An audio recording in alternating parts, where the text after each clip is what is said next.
Yeah, yeah. How do you explain crypto to an old person?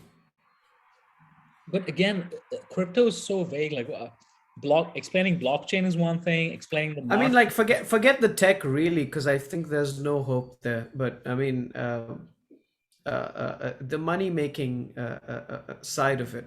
How I think of it is, it's hard to like, because what I struggled with initially was to not look at how to not look at it as a stock. Because to me, it kind of sounds like a stock, looks like a stock, Yeah, exactly. Yeah, yeah, yeah. Same. but it's not a stock, because that's the whole case that XRP is going through right now about a stock meaning a security, right? Which means a share in a company, right? So there's a few parameters that you have to satisfy to be considered a security. But Right. crypto is not a security because the tokens that you buy are not shares of the company. The, to- No. the tokens that you buy are a substance that the company uses. The company runs on a blockchain, they have their own blockchain, and it's a substance that fuels their blockchain. And the more they use their blockchain, the more that substance is needed to fuel the blockchain, right? So, like, I was just telling my friend this the other day who was asking about it. I would say, like, think of it, maybe I'm wrong, but this is how I see it. Maybe, like, think of a company that uses a machine that uses a special substance, like not tungsten, but like a special alloy of tungsten and Sure. copper or something, blah, blah, blah. Okay. Mm. And that's crucial to what that company does. It's used in the machinery, it's used in whatever they produce. So this substance is available, and then you can go buy the substance, right? So let's say you buy the substance and you hold like 500 of that substance. The bigger the company grows, of course, the value of that substance goes up because the substance is more needed, it's being used, the company needs Sure. it, more people are buying, blah, blah, blah. But it's not a share in the company.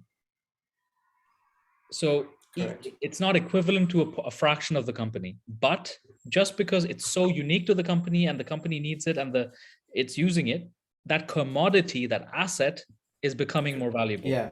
Yeah. Yeah. So these tokens and coins are commodities. They're assets being used by the blockchain of the company that gain value as they are more used and people perceive it to be more used, blah, blah, blah. They perceive the success of the company to go up and the utility to go up. So they buy it up. So it's not a fraction of the company. You're not buying a share in the company. The company can Yeah. be doing exceptionally well, but the price can be so low. You know what I mean? So that's how I've Yeah. recently Yeah. Yeah. started looking at it. No, that's really interesting. Uh, yeah, because for me, even for me initially, I was trying to understand the market as, I mean, it's very popularly described as the stock market on steroids, right? But you're not buying a stock, so you don't have a percentage of the company. It's just it is like an invaluable resource to the company, and as their functions grow, or as they become more popular in the public eye, and the company gets bigger, your invaluable resource grows in value, Yeah, with the company that values it, right? so indirectly by proxy. It's not Right. because the company is growing that each share becomes more valuable. It's that the company is growing, the token is being more utilized and needed and or perceived to be more needed by the people, and then the value grows. But again, like when you use this analogy, you can also kind of start thinking about tokenomics and stuff. So one of these tokens has an unlimited supply. The company can produce these tokens as much as they want whenever they want. Then it's going to be harder for the price to increase because Right, of course. there's not as much scarcity, right? Mm. So Mm. but if a token has a fixed supply, then it's much more appealing to hold as an investment asset, basically.